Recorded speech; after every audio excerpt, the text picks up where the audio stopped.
बिना समय गवाए यह मॉर्निंग असेंबली जो मैथमेटिकल मॉर्निंग असेंबली के रूप में हम जानते हैं, इसको शुरुआत करें जोरदार तालियां बजा करके।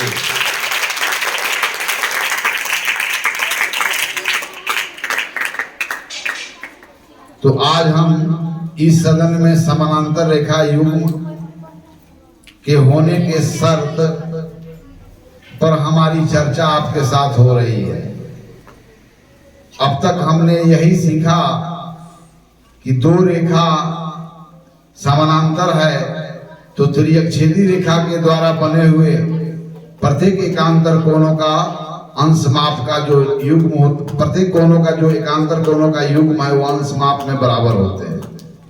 फिर हमने क्या निर्णय लिया कि समानांतर रेखा और त्रिअक्षेदी रेखा के द्वारा जो बनने वाले संगत कोणों का प्रत्येक युग्म भी अंश माप में क्या होते हैं, बराबर होते हैं। अब तक हमने दो निर्णय तक पहुंच चुके हैं और यह निर्णय हम सबके द्वारा मिलजुल करके लिया गया है।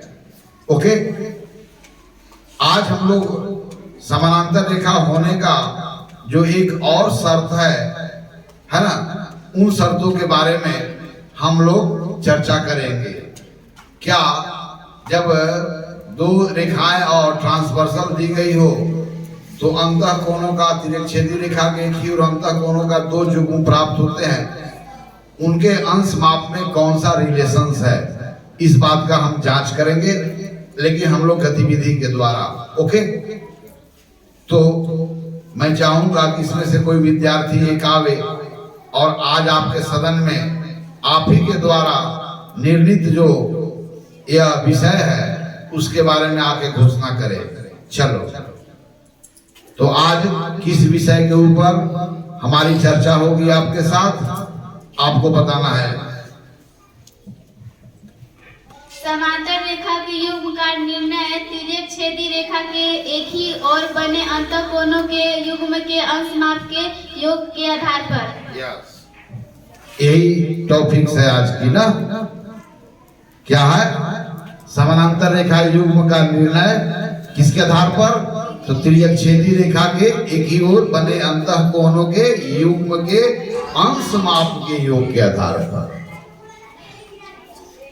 वहां पर अंश माप का योग 180 डिग्री होगा ना, अर्थात तो अंतःकोणों त्रिअक्षेदी की रेखा के एक ही ओर बने अंतःकोणों का युग्म को क्या पाते हो, यह देखना है ना। दोनों का डिग्री मेजर पता करेंगे, दोनों को सम करेंगे और सम को हम प्राप्त करेंगे ना। अंडरस्टैंड? यह फ्लेयर का महत्वपूर्ण अवगृहित है ना। और हमारा ये जो क्या नाम है इनका, मैं भूल रहा हूं, अभी दिमाग में नहीं है, यूक्लिड ने जो अपगृहित प्रस्तुत किया उसमें एक अपगृहित यह भी था उनका, जिसको नए तरीके से बाद में सिद्ध किया गया। तो उनका अंतिम अपगृहित है समानांतर रेखाओं के संबंध में ही कि कब रेखाएं समानांतर होती है और कब समानांतर नहीं होती है। तो उनका जो निर्णय है वो लास्ट में हम चर्चा करेंगे, पहले चर्चा नहीं करेंगे। क्योंकि इस गतिविधि को जब करेंगे तो उस सारे सत्य बात को आपको स्वयं अनुभूति होगा, तब मैं बताऊंगा कि यह सत्य को रियलाइज सबसे पहले कौन किया ना। तो आइए यहाँ पर पहले हम लोग समानांतर रेखा को ड्रॉ करेंगे और कोई ट्रांसवर्सल लाइन लेंगे और त्रिअक्षेदी रेखा के बने और अंतःकोणों का डिग्री मेजर को पता करेंगे, फिर दोनों का सम लेंगे और सम के बाद हम रिजल्ट को जब यहाँ पर जो आएगा उसके आधार पर हम एनालाइज करेंगे कि त्रिअक्षेदी रेखा के बने त्रिअक्षेदी रेखा के एक ही ओर बने अंतःकोणों का युग्म का डिग्री मेजर का सम में हम कौन सा या किस माप का हम एंगल पाते हैं ना। ओके, तो आइए, तो हमारे पास बहुत सारे ऐसे वस्तु हैं जिसकी जो किनारा जो होते हैं सम्मुख किनारा समानांतर रेखा का उदाहरण है। जैसे आपकी कॉपी, तो आपकी कॉपी जो है उसके सम्मुख किनारा जो होंगे वो कैसे होंगे, समानांतर। तो अपने कॉपी को लाइए, कोई लावे और उसके सम्मुख किनारा को यहाँ पर ड्रॉ करे, ट्रांसवर्सल ड्रॉ करे, फिर एक ही और इंटरनल एंगल का डिग्री मेजर को फाइंड आउट करे, फिर बाद में उनका सम ज्ञात करे, फिर रिजल्ट को यहाँ पर लिखे और फिर रिजल्ट के बाद इंटरप्रेट करे कि आगे भी समानांतर रेखा होगा तो इंटरनल एंगल्स में कौन सा रिलेशन होल्ड करेगा। ओके, आइए इसको मिटाया जाए। तो आओ, दो लड़के अच्छे लड़के, मैं किसी को भी अगर इच्छा है कि आकर के, तो बहुत सारे आपके पास वस्तु है जिसकी अपोजिट एज पैरेलल है, तो उसको आप पैरेलल एज के अलोंग आप दो लाइन को ड्रॉ करें, वो पैरेलल होगा, फिर ट्रांसवर्सल ले, डिग्री मेजर को पता करें। एक प्रक्रिया है ना। चलिए मिटाइए।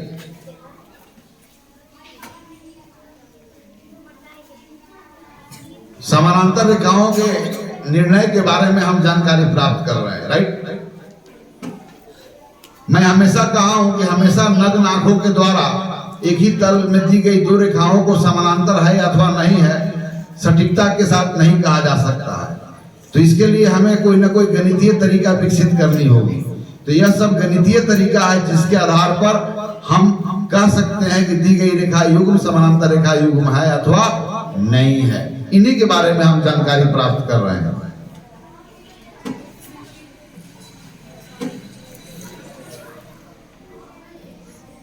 इफ यू कैन, कहने का मतलब है कि कभी भी अगर स्लिप कर गया तो इसका किनारा तो फिक्स है, एक लाइन ड्रॉ कर दिया तो बराबर इस रेखा को इसके अलोंग रखो, फिर आप निकला करो। ये रफ ही होगा लेकिन अप्रोक्सीमेट होना चाहिए ना, और जितना ज्यादा से ज्यादा अप्रोक्सीमेट उसको करेक्ट कर सके ना, क्योंकि रेखा होने के लिए उसमें बिल्कुल चौड़ाई नहीं होनी चाहिए। लेकिन यहाँ पर जो आप ड्रॉ कर रहे हैं उसमें चौड़ाई तो स्पष्ट दिख रही है, अब कुछ मिलीमीटरों में होगी क्या। आपको किसी की हेल्प की जरूरत नहीं है, आप इसमें हेल्प कर सकते हैं। चलिए, तो यह तो अभी लाइन सेगमेंट है, तो यह लाइन सेगमेंट किस लाइन का पार्ट रहा होगा इसको बताने के लिए दोनों इन पॉइंट पर you put arrow at its both and for showing that यह लाइन इधर भी अनंत तक, यह लाइन इधर भी अनंत तक। Very fine. ओके, मैं कोण का नामांकन कर देता हूं बिंदुओं के आधार पर नहीं, हम अंग्रेजी वर्णमाला के छोटे अक्षरों का उपयोग करके भी कोण को नामांकित कर सकते हैं। अब ऐसा करने में समय कम लगेगा, बाद में कोणों के नामांकन बिंदुओं के आधार पर होगा। जितने भी यह प्रतिच्छेदन बिंदु है उनको भी दिखाना होगा, इस पर भी 2 पॉइंट लेना होगा, इस पर भी जो है 3 के अतिरिक्त 2 पॉइंट लेना होगा, इस पर भी 2 पॉइंट लेना होगा। इस तरह से आप बिंदुओं के द्वारा कोणों का नामांकन कर सकते हैं। यहाँ पर हम अक्षरों का प्रयोग कर रहे हैं। I am observing you what you are doing with your friend, समझ जाओ। एंगल ए, एंगल बी, इसका A डिग्री है, इसका B डिग्री अंश माप है, इसका C डिग्री अंश माप है, इसका D डिग्री अंश माप है। वैसे हम A से ही कर रहे हैं, छोड़ो। A B C D E F G H, okay. अब पहले पता करना है कि यहां पर अंतः कोण कितने हैं। वह कोण 4 है। कौन कौन है जरा मार्क बताओ, ऊपर लिखना है। एंगल ए, एंगल दे करके, एंगल ए कहां शुरू कर रहे हो, चलो कहीं से शुरू करो, तो यहां से शुरू किया तरीका शुरू करो, यहां से शुरू करो। हाँ तो लिखो ना, लिखो तो एक ही रो में लिखो और कॉमा के द्वारा सेपरेट करो। Very fine.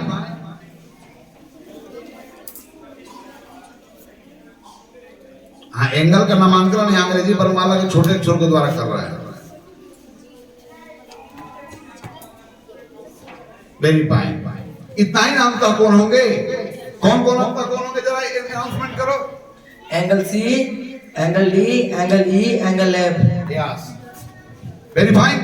अब यहाँ पर इनके अतिरिक्त कोई आ सकता है कि चारों कोनों में सुनो, चारों कोनों में एक ऐसा जोड़ा बनाना है, अंतः कोनों का ही जोड़ा बनाना है चारों अंतः कोण में, जिसमें जोड़ा जो है एक ही ओर के तिरछेदी रेखा की ओर लाई करता हो। कौन कौन जोड़े होंगे जरा बनाओ। ये चार है अंतर कोण, यहाँ पर फोकस करो। अब इनमें से किन दो कोण को लेंगे, किन दो अंतर कोण को लेंगे कि वह अंतर कोण तिर्यक छेदी रेखा के एक ही ओर के अंतर कोण हो जाएंगे। जरा जोड़ा बनाओ, नीचे लिखना। Very fine. तो दूसरा जोड़ा बना सकता है, आजा बना दो। 23 से आओ 23 से दूसरा जोड़ा इधर बनाओ।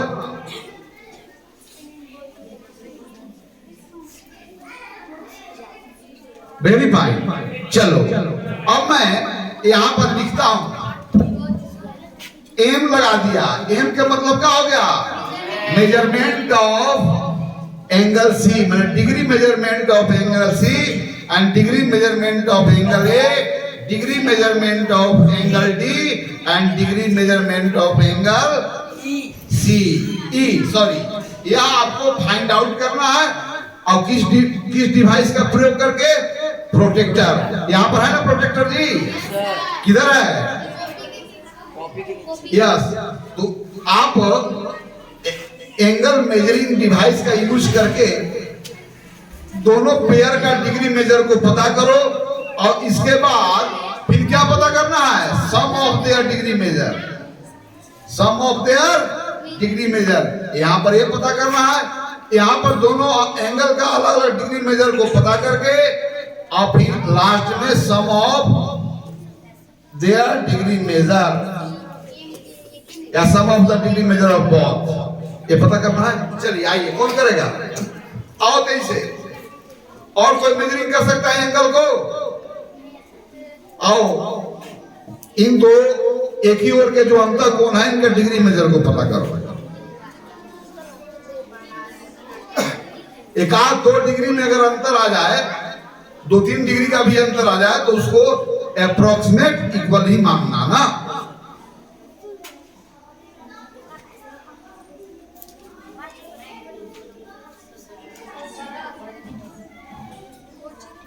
लो,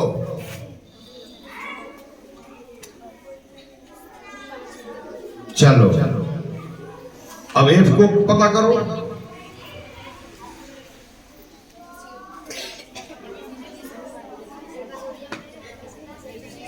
यह यूक्लिड का 5वां अपग्रहित है।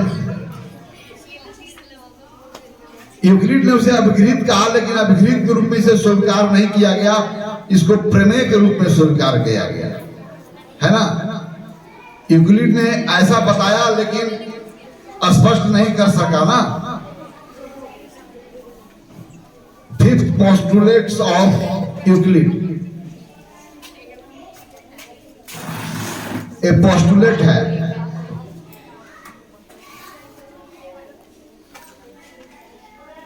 शायद यही पहला पोस्टुलेट्स है ना। इसको बाद में अपग्रहित के रूप में भी स्वीकार कर लिया गया। इतना देर कर रहे हो, चलो सब निकालो। 80 हो गया, ठीक है, नाप लो बात जरा। ठीक है, 80 हो गया रफली, उसको आएगा उतना।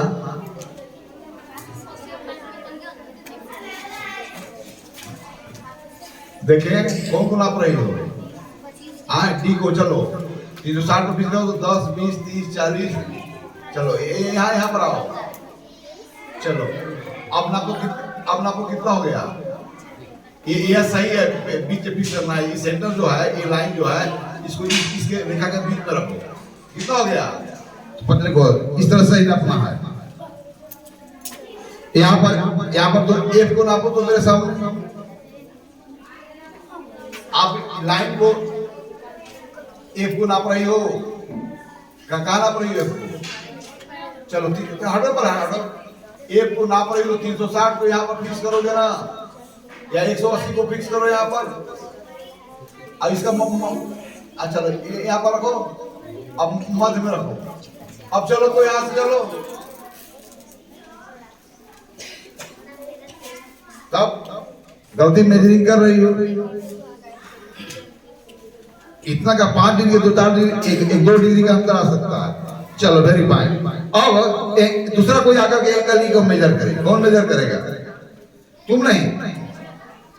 चलो मेजर करो।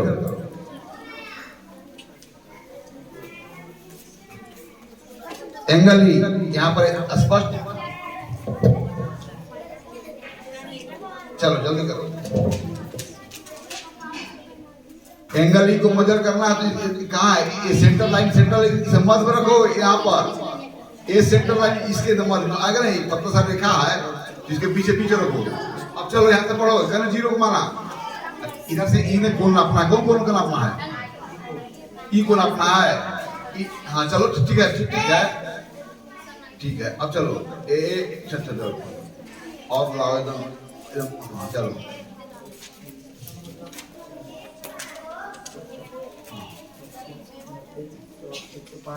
चलो कहाँ पर 105 लिखोगे?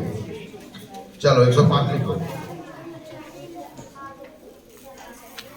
अब आ जाओ तीसरा कोई आकर के डिग्री मेजर। तुम आओ। हाँ तुम आ जाओ, तुम दोनों आ जाओ। चलो तुम इनका डिग्री मेजर को पता करो। दोनों अलग अलग एंगल का डिग्री मेजर है तो सम कितना हो जाएगा? यहाँ पर दिखाओ। एंगल सी कितना डिग्री है? वहां लिखो 105 डिग्री। अब प्लस 75। और एंगल एफ कितना है? तो लिखो प्लस 75 डिग्री। बिंदु नहीं लगाता है, छोटा सर्कल। ओके, सम कितना हो गया? 105 डिग्री और 75 डिग्री कितना होता है? मान लिखो 100 बराबर। चलो अब इधर ना तुम एंगल जोड़ दो। Degree measure of angle D is 75 degree and degree measure of angle E is 105 degree and sum of the angle is 180 degree. यानी कि रेखाओं का वैसा कोणों का वैसा युग्म जिसके अंश माप का योग 2 समकोण के बराबर हो जाए तो कोणों को वैसा युग्म को हम लोग संपूरक कोणों का युग्म कहते थे। तो तिर्यकछेदी रेखा के एक ही ओर बने हुए अंतर कोणों का युग्म कैसा होते हैं? संपूरक होते हैं। ओके, क्योंकि यहाँ पर इस जोड़े का भी डिग्री मेजर 180 है और इस जोड़े का भी डिग्री मेजर क्या है? 180 है। अब अंतर कोणों का तिर्यकछेदी रेखा के एक ही ओर 2 ही जोड़े प्राप्त होते हैं। तो दोनों जोड़ कैसे होते हैं? उनका योग कितना होता है? 180। अर्थात संपूरक कोणों का युग्म होते हैं। मैं फिर से पूछ रहा हूं, समानांतर रेखा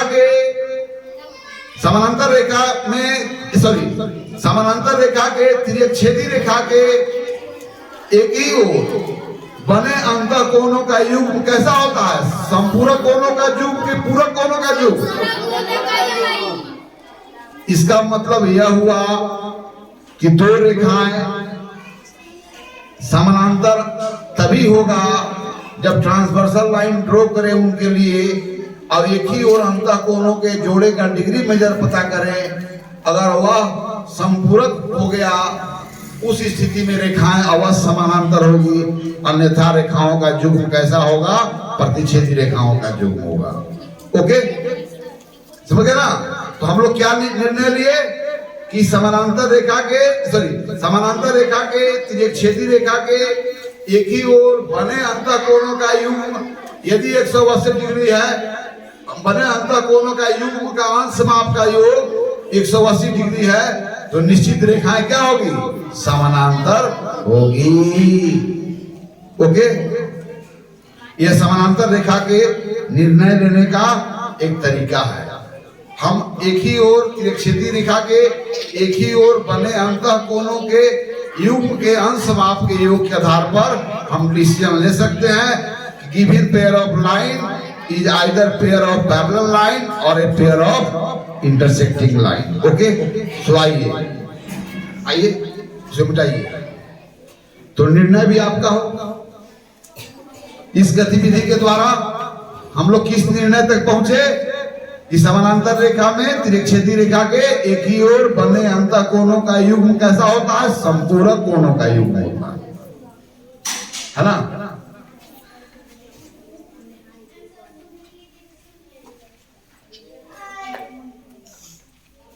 चलिए, तो यहाँ पर जो भी निर्णय है हम सब मिलजुल करके लिए हैं।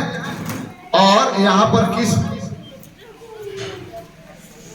इसको आप लोग अंग्रेजी में बोल सकते हो कंक्लूजन, मैंने क्या आपने इन्फर किया, निष्कर्ष निकाला। तो कंक्लूजन यही है कि दो रेखाएं और उनका प्रतिच्छेदी रेखा दी गई हो, और यदि तिर्यकछेदी रेखा के एक ही ओर बने हुए अंतःकोणों का दोनों युग्मों में से कोई युग्म संपूरक कोणों का युग्म हो, उस स्थिति में रेखाएं अवश्य समानांतर होगा। इन निर्णय लिया। चलिए, यदि दो रेखाएं और उनका तिर्यकछेदी रेखा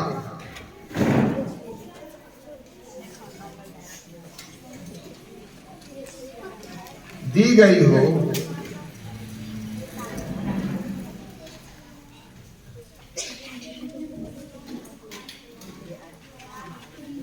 हो, तब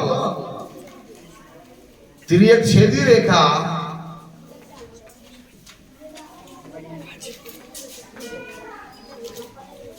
के एक ही ओर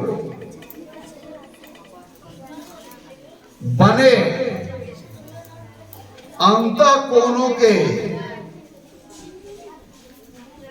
दोनों युग्मों में कितने युग्म प्राप्त होते हैं अंतःकोणों का तिर्यकछेदी रेखा के की ओर? दो। तो तिर्यकछेदी रेखा के एक ही ओर बने अंतःकोणों के दोनों युग्मों में प्रत्येक युग्म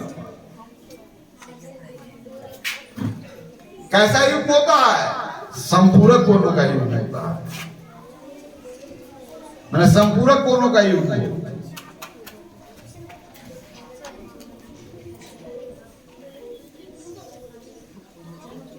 अर्थात उनके अंश माप का योग 180 डिग्री हो।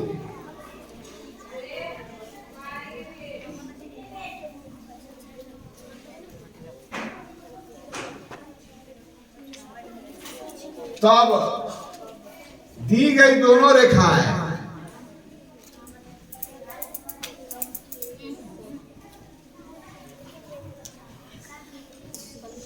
अवश्य समानांतर होगा।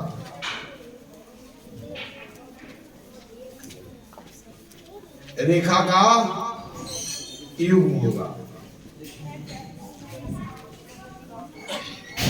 आज की सदन में हमने मिलजुल करके इसी निर्णय तक पहुंचा है ना, कि दो रेखाएं के समानांतर होने के लिए एक ही ओर बने हुए अंतःकोणों के युग्म के संपूरक के आधार पर हम निर्णय लेते हैं। यदि एक ही ओर बने हुए अंतःकोणों का युग्म संपूरक नहीं हो, उस स्थिति में रेखाएं क्या होगी? प्रतिच्छेदी होगी, कहीं ना कहीं दूसरे को इंटरसेक्ट करेगी। यह यूक्लिड का 5वां अभिगुणित है ना। उनका एक कहना है कि दो रेखाएं पर दो रेखाएं को कोई तीसरी रेखा, दो रेखाओं पर कोई तीसरी रेखा इस प्रकार गिरता हो कि एक जिस ओर के बने हुए अंतःकोणों का योग 180 से कम होता है, रेखाएं उसी ओर प्रतिच्छेद करती है। तो यूक्लिड के 5वां अभिगुणित में रेखाओं के समानांतर होने के बारे में बात की गई है ना। लेकिन बाद में इसको कुछ वैसे कथन जिसको प्रारंभ में सत्य मान लेते हैं उसको अभिगुणित बोलते हैं, अर्थात सेल्फ एविडेंट स्टेटमेंट के आधार पर इसको फ्लेयर ने प्रूव किया। तो इसलिए फ्लेयर का भी अभिगुणित करते हैं, या फ्लेयर का पहले प्रमेय कहा जाता था, या प्रमेय के रूप में लिया गया, बाद में अब इसे अभिगुणित भी करने लगे। ये हायर क्लासेज में जाओगे तब इनके बारे में आप जानोगे। तो आज के सदन में हमने रेखाओं के समानांतर होने के बारे में जो शर्त है, एक नई शर्तों की हमें जानकारी प्राप्त हुई। इन्हीं बातों के साथ आज की सदन यहीं पर स्थगित होता है। फिर अगले सदन में हम ज्यामिति के कोई नए विषय वस्तु को लेकर के आपके सामने प्रस्तुत होंगे, जहां पर अवधारणाओं को आप ही के द्वारा संचालित गतिविधियों के द्वारा आप ही के अंतर्ज्ञान को समझने का मौका दिया जाता है। जहां पर सभी निर्णय किताब का निर्णय नहीं होता है, बल्कि आपके अंतर ज्ञान से उपजा हुआ निर्णय होता है।